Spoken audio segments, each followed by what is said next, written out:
What's going on, guys? I'm back with another damage calculator tutorial video today, and this one is all about the Pokémon Attack Survival Calculator. Now, at first glance, you might be confused by what all these boxes and check marks mean, or what this calculator is even for.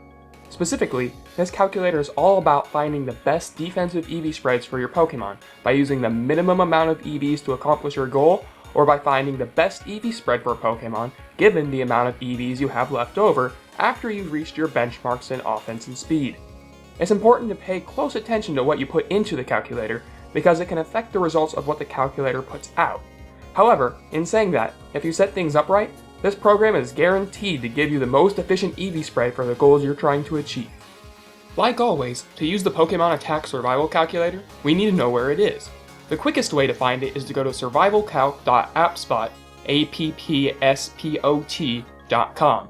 Links to it will also be left in the description and wherever this video ends up at on Nugget Bridge. The Pokémon Attack Survival Calculator was created back in the late VGC 2013 season by the Nugget Bridge member Stats.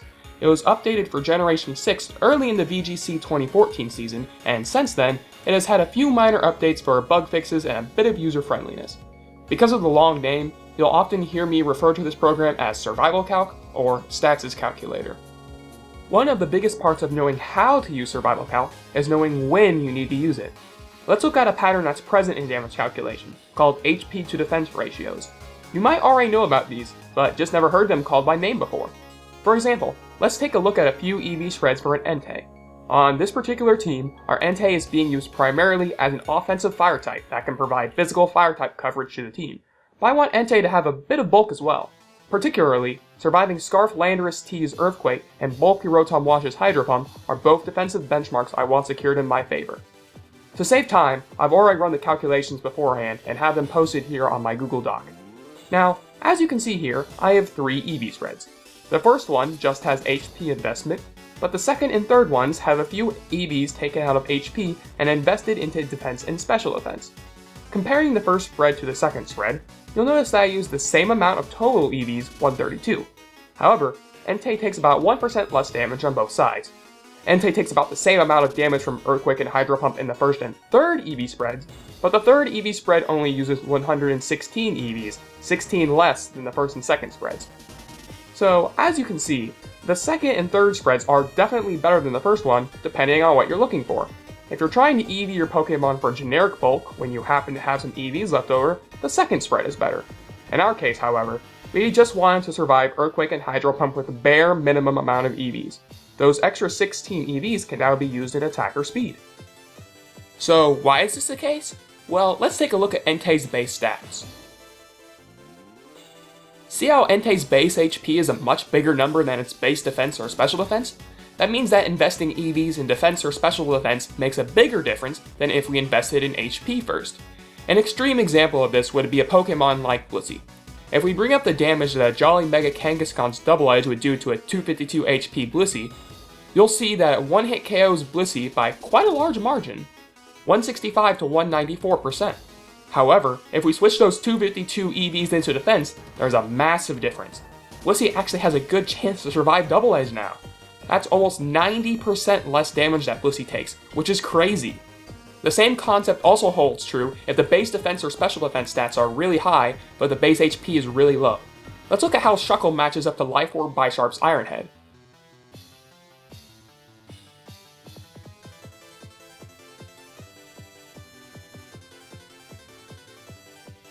With 252 defense EVs, Iron Head has about a 25% chance to KO. With 252 HP EVs, however, Shuckle actually survives Iron Head with plenty of HP to spare. Now, don't forget, not many players are using Shuckle or Blissey competitively. However, lots of Pokemon can be affected by this. Azumarill, Conkeldurr, Amoonguss, Sylveon, Mamoswine, and many more. Some Pokemon are affected more than others, of course, but the result is still the same. We can potentially take less damage from attacks by moving EVs around between HP, defense, and special defense. Now, you can figure out what the optimal EV spread for each of your Pokemon is by simply playing around with the numbers in the damage calculator. I see no reason to do that though, because Stats' calculator does all of that for us, and in all my time using it, I've never even had one inaccuracy. Despite how accurate the calculator is, however, it can be difficult to properly use it. If you forget to check one checkbox, or if you type one wrong number, it's not going to give you the correct results. Luckily, it's very easy to check to see if you put everything in correctly. Just put whatever result Survival Calc gives you back in Nugget Bridge's damage calculator, and if it matches up with what the damage should be, you've got the right EV spread. Let's take a look at Stats' calculator itself. Here's the level, which is automatically set to level 50. Next, choose the attack type, whether it's a physical or special move. Put the attacking Pokemon's base attack or special attack stat into this next box. If you aren't sure of a Pokemon's base stats, you can always check what they are by going to the damage calculator or looking them up on Bulbapedia. Stats has links to both down here below the main part of the calculator. Next up are the attacker's IVs and EVs, so put in whatever those happen to be. Use the nature checkbox to indicate if the Pokemon's nature boosts their offensive stat. For example, if I had a Terrakion, boosting implies an adamant nature, neutral implies a jolly nature, and hindering implies a modest nature. Lastly, put in the base power of the move the attacker is using. Just put in the move's base power. Don't multiply anything to it. If you were calculating with Sylveon's Hyper Voice, for example, you'd put 90 base power here. We'll mess around with modifying the base power of moves later on. Attack boosts go here. It is 0 by default, which implies that the Pokemon's offensive stat hasn't been boosted by something like Calm Mind or Swords Dance, or lowered by something like Intimidate or Snarl. Next up is Weather. If your attack is being boosted or weakened by Sun or Rain, put either 1.5 or 0.5 in this box. By the way, as I'm sure you've noticed, there are tooltips that come up when hovering over several of these boxes, and they can be super helpful if you ever get confused. I'll skip the power and damage multipliers for now, which puts us at effectiveness. Like you'd expect, put in the appropriate value based on if the attack is super effective, does neutral damage, or is not very effective. If the attack does neutral damage, make sure you put in 1 as the value, not 0, or your attack won't deal any damage at all. Down here, there are 6 checkboxes for other factors that can affect the attack. Huge power, choice items, whether or not the attack is a spread move, stab, if the Pokemon is Mega Kangaskhan, and if Mega Kangaskhan is using Power Up Punch. Make sure to check both the Mega Kangaskhan and Power Up Punch box if you're trying to survive a Power Up Punch. This area always seems to be the place where I forget to check things the most, so if you're having trouble getting the correct results to show up, make sure you have the right boxes checked here. Going back to damage and power multipliers, if you hover over the box, you'll get tooltips describing the most common values that you'd put into the boxes. However, the ones that are listed aren't the only multipliers that exist. At the bottom of the calculator, you'll find links to 2 tables I created listing all the power multipliers and all the damage multipliers. As you can see, there's a lot of power multipliers, so click on the image to zoom in to see them better. If there's more than one multiplier present, just multiply the numbers together and put in a number without rounding. For example, if you were calcing against an attack boosted by both Helping Hand and Iron Fist, you would take 1.5 times 1.2, which is 1.8. Then you'd put 1.8 into the power multiplier box. Damage multipliers work the same way. This time, if the attacker was, say, holding a Life Orb, but your Pokemon was holding a berry that weakened the super effective attack, you would take 1.3 times 0.5, which is 0.65. Then put 0.65 into the damage multiplier box. The reason why these multipliers are separated out in the first place is because the game factors them into damage calculation at different points in damage calculation. If there was just one box for both power and damage multipliers, then the results wouldn't match up with how the game actually calculates damage. Moving on to the defender's side, you'll notice a lot of similar boxes to the attacker's side. Like before, put in the stats of the Pokemon you're trying to create the EV spread for. Since we have 2 nature options for both defense and special defense, make sure you don't set both of them as boosting. If your Pokemon has an Assault Vest, you would put 1 in special defense boost, as if it were a regular boost. Down here, if your Pokemon is holding an Eviolite, or is a rock type and sand is up, click the checkbox. Before we get into these last 3 boxes, let's look at the special HP numbers. Each of these checkboxes will try to change an EV spread to include an HP stat that does something notable. For Sand, Burn, and Life Orb damage, it tries to make the HP stat 1 under a multiple of 16, 8, or 10. The Citrus Berry checkbox ensures that Citrus Berry will activate if your opponent uses Super Fang on you, and the Substitute checkbox allows your Pokemon to use Substitute 4 times if the Pokemon takes no other damage. Similarly, 5 substitutes with leftovers allows you to make 5 substitutes with a Pokemon after 4 turns of leftover recovery. Personally, I don't use these checkboxes very often except for Substitute. Most of the time, you're better off taking Attack Spare than trying to reduce chip damage on your Pokemon, unless that Pokemon is going to be on the field for several turns, like Cresselia. However, these types of Pokemon often carry leftovers as well, which doesn't always mesh nicely with reduced burn or stand damage. Still, the options are here if you need them. And now, how about these last three boxes? Percent HP remaining is a very important box. It is defaulted to 0.01, which basically means the attack can only do 99.9% damage at maximum.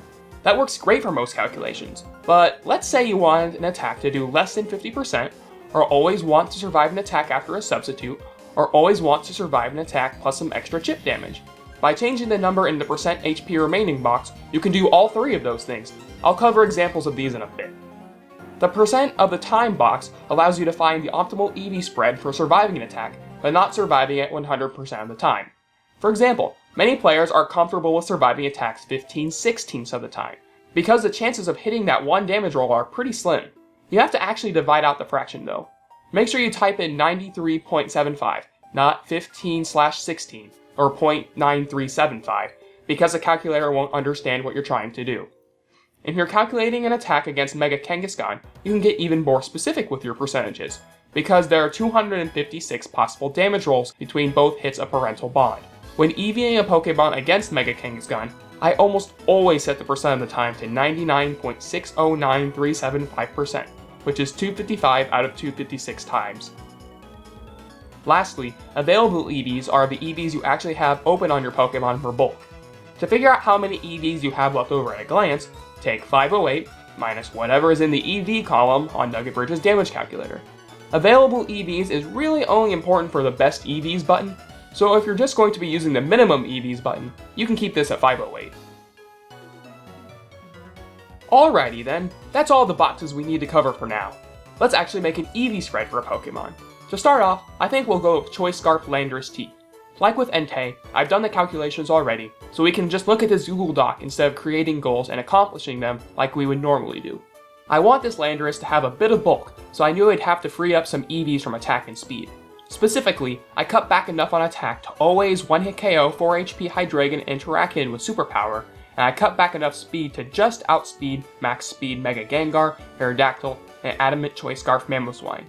The speed stat can help me figure out if my opponent's Landorus is Scarf as well, based on which Landorus's Intimidate activates first. Overall, I used up 336 EVs, so I have 172 EVs available for bulk. Particularly, I want my Landorus to use those bulk EVs to survive +1 Life Orb Sucker Punch from Bisharp, and ideally survive anti-4 HP Landorus T Ice Beams, like from Suicune, Cresselia, or Clefable. Let's bring up Landorus vs Bisharp on the damage calculator. Let's just dump 172 EVs and HP to start off with, and see how much damage Sucker Punch does. Well, it looks like that survives it. So now, let's check out the damage an anti-4 HP Landorus T Ice Beam does to this Landorus. I happen to know that Suicune with 92 special attack EVs always one-hit KOs with Ice Beam, so I'll bring that up. Okay, so Landorus basically has a 50-50 shot of surviving Ice Beam, though it is in our favor. Let's see if Stats' calculator can make that chance even better than it is right now. Back at Survival Calc, I'll refresh the page to make sure everything's back to normal. And now we can start filling in the information we need.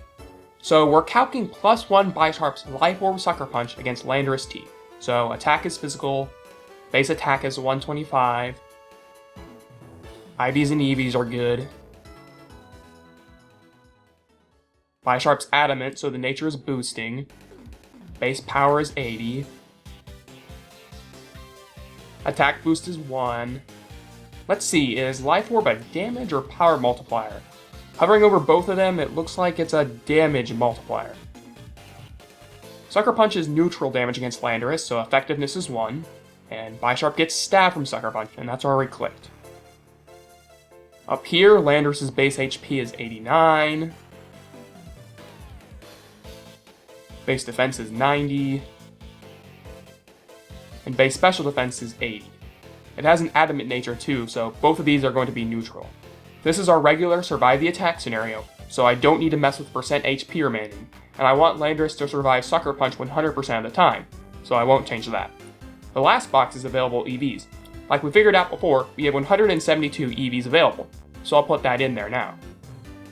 So, that's everything. If we click the minimum EVs button, you'll notice that Stats' calculator is telling us 12 HP and 92 defense EVs are all that's needed to survive Sucker Punch. We're not looking for the minimum amount of EVs needed to survive Sucker Punch though. We're looking for the best EV spread out of these 172 EVs available. So, we'll need to click the best EVs button. Okay, it says 140 HP, 12 defense, and 20 special defense is the best EV spread available. Let's go ahead and check that in the damage calculator. So right now, Ice Beam has a 43.8% chance to KO. Let's put in the Survival Calc spread and see what we get. 140 HP, 12 defense, 20 special defense. Aha! It looks like Ice Beam only has a 31.3% chance to KO now. However, we also have to make sure that we still survive Sucker Punch. If I bring up Bisharp, that's superpower damage. But it looks like we do indeed survive Life Orb Sucker Punch. The change in EVs was pretty minor, sure, but now Landorus T can take special attacks better than it could before, for about 3 minutes of work. Not too shabby. Next up, let's cover the checkbox over here in the top right hand corner of the page. If I click it, all of a sudden, we get a bunch more options that we didn't have before. These boxes here are the same as over here in the attacker info, but the attack type, physical or special, is flip-flopped. For example, since Bisharp Sucker Punch is a physical move, the comparative attack is going to be a special move. You're only going to want to use the compare attack checkbox if you want to survive the comparative attack though. To be honest, this was how I figured out the most efficient EV spread for the Entei from earlier in the video. Let's go ahead and refresh the calculator, and I'll show you how I found that EV spread. Like last time, let's start putting in information. Remember, we wanted to always survive Landorus T's Earthquake and Bulky Rotom Wash's Hydro Pump. So attack type is physical, Landorus' base attack is 145, EV's, IV's nature look good, base power is 100, effectiveness is 2, Earthquake gets stab on Landorus but is also a spread move, so I'll check that. And I completely forgot what Entei's base defensive stats are. Let me open the damage calculator real quick.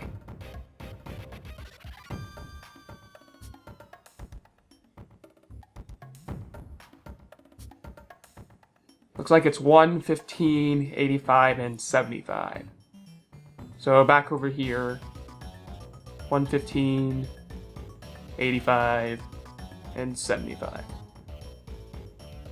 Since we'll be using the minimum EVs button, I don't need to put 132 in available EVs, unless I wanted to. So now we're on compare attack. Rotom's base special attack is 105. I'm using 60 special attack EVs, since that's the minimum amount of EVs it takes to one-hit KO 4 HP Landorus T. It's also a neutral nature. Hydro Pump has 110 base power.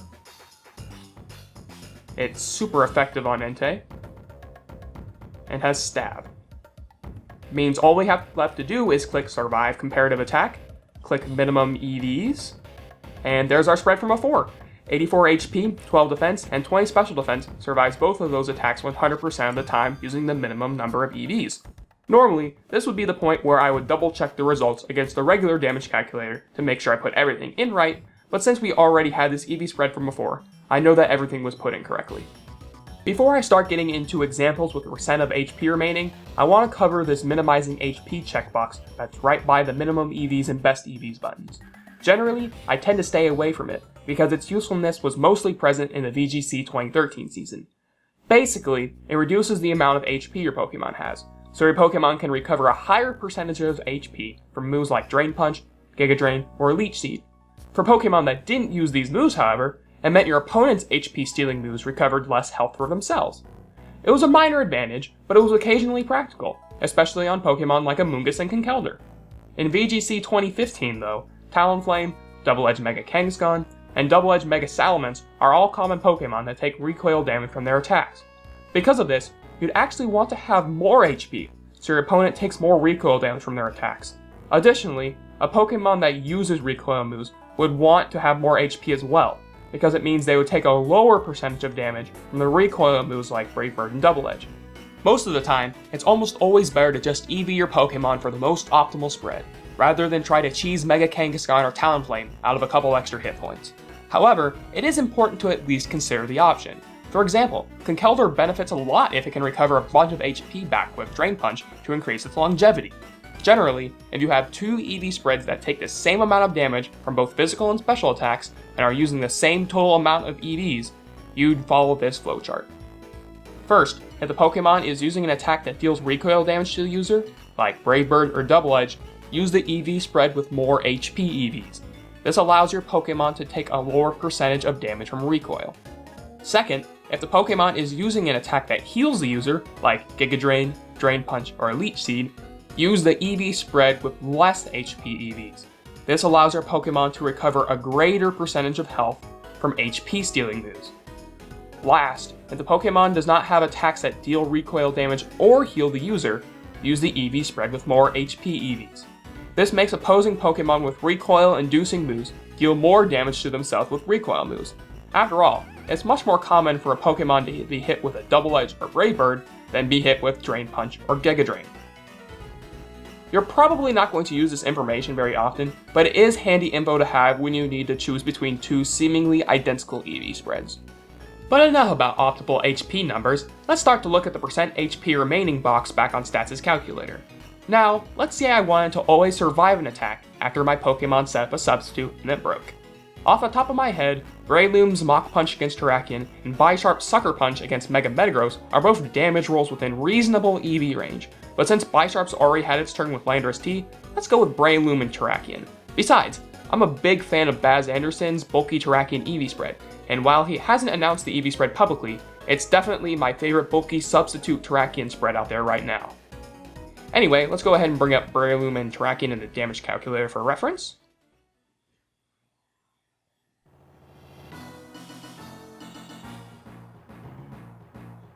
And now we'll put in our information. Attack type is physical, base attack is 130, EVs and IVs are good, nature needs to be neutral because Breloom is jolly, base power is 40, effectiveness is 2, Mach Punch is stab. Oh yeah, and I can't forget about Technician. Let's see if that's a power or a damage multiplier. I have a feeling it's power. Yep, it is, so I'll put 1.5 in the power multiplier box.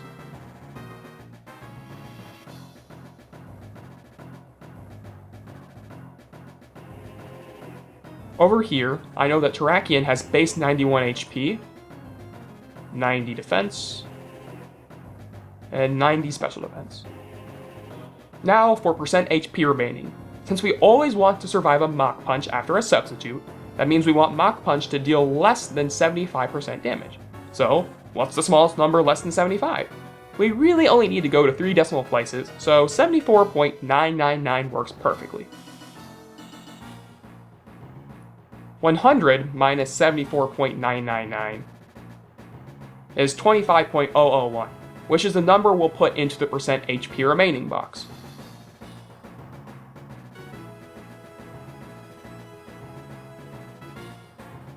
Now all that's left to do is click the minimum EVs button, and here's the minimum EVs to accomplish this goal. 36 HP and 36 defense. Let's check the results against the damage calculator just to be sure. 36 HP, 36 defense. Okay, that does less than 75%, which is a good sign. Let's check everything for sure though. So our HP stat is 171, which means that Terrakion uses up 171 divided by 4 HP to create a substitute, which is 42. 171 minus 42 equals 129. So that means Mach Punch can only do 128 damage or less. And what do you know, 128 is the maximum damage roll. It looks like we're done with this example. Calculating for a guaranteed 3-hit KO is done in very much the same way. Let's say I wanted to EV a non-Life Orb Hydreigon to survive 2 anti-4 HP Landorus Ice Beams by wanting to conserve as many EVs as possible for speed and special attack.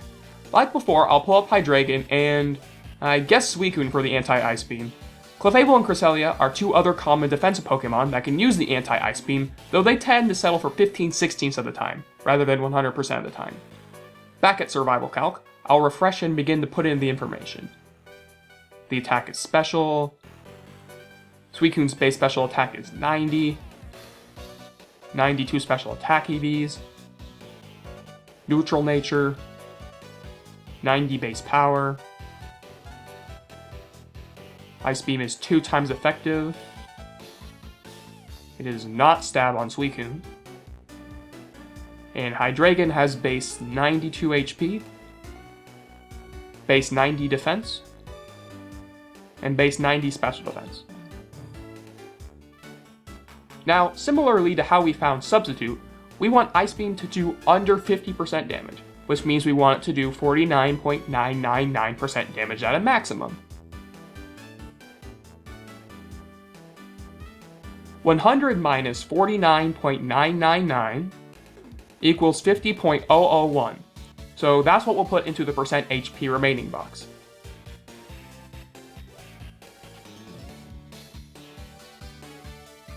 Let's click minimum EVs, and it looks like we get 12 HP, 60 special defense. So if we put 12 HP and 60 special defense into the damage calculator, it looks like Suicune's Ice Beam does indeed do less than 50%. You can do all sorts of other stuff with the percent HP remaining as well, like optimize surviving an attack after sand damage, or after Life Orb recoil. But I won't go into those examples right now. I do want to touch on one last example, however, and that's creating an optimized EV spread with Citrus Berry. It's actually a bit harder to optimize for it than you'd think.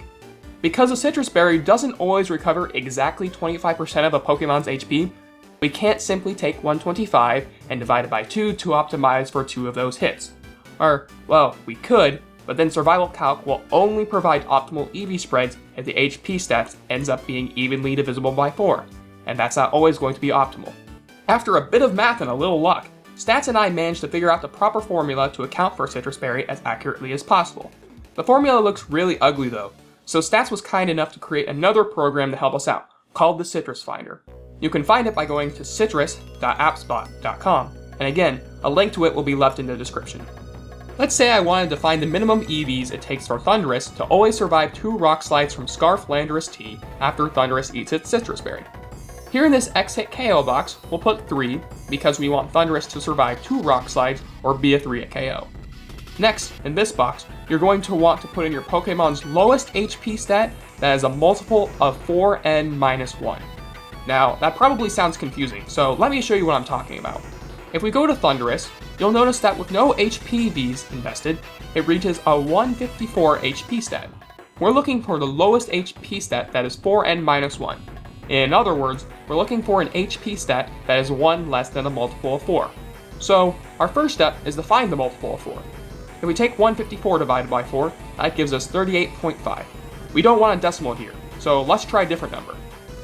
To be evenly divisible by 4, the number itself must be even. So I'll try 156 next. 156 divided by 4 equals 39, which doesn't have a decimal. Okay, so now I want an HP stat that is 1 less than 156. In this case, that's 155. So 155 is our smallest HP stat on Thundurus that meets the 4n-1 criteria.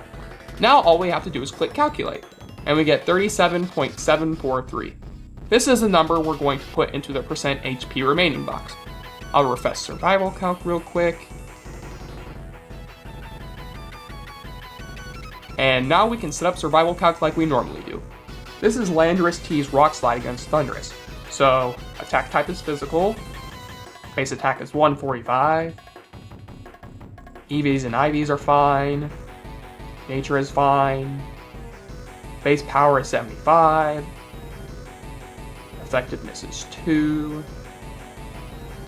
Rock Fly is a spread move, but is not stab. And Thundurus' base stats are 79 HP, 70 defense, and 80 special defense. We figured out the percent HP remaining already, so now we can just click the minimum EVs button. So Survival Calc says that 28 HP and 156 defense is the minimum amount of EVs needed to make Landorus's Rock Slide a guaranteed 3-hit KO through Citrus Berry. Like always, let's confirm those results with the regular damage calculator.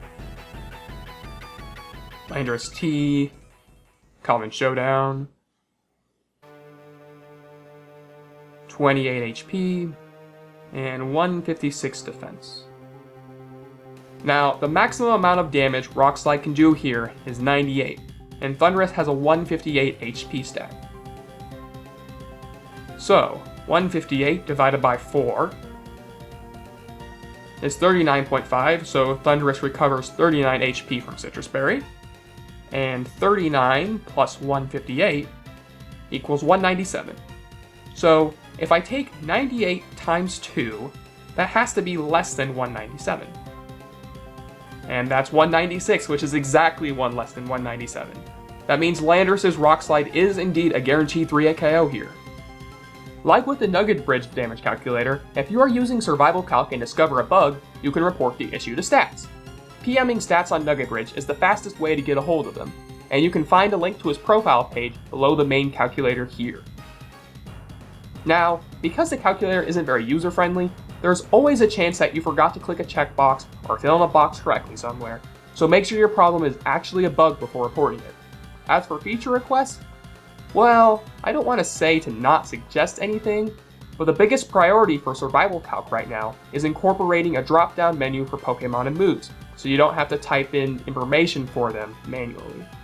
Like those who work on Nugget Bridge's damage calculator, Stats is a volunteer, and he manages his free time like the rest of us. However, Stats has said Pokemon drop-down menus are the next big project he's tackling for Survival Calc, so look forward to those in the future. Well, I think that just about wraps things up. To summarize, we use Stats' calculator to find out the most optimal defensive EV spread possible for a particular Pokemon. I would encourage you guys to run all the defensive EV spreads you create through Survival Calc. I haven't had to optimize a defensive EV spread since I started seriously using the program after 2014 US Nationals, and trust me, I have not missed doing it by hand. However, a big part of using Survival Calc is double checking the results against the Nugget Bridge damage calculator to make sure you put everything in correctly. As my old math teacher used to say, a calculator is only as smart as the person who uses it. Other than that, I hope you guys enjoyed the video. Until next time, ciao!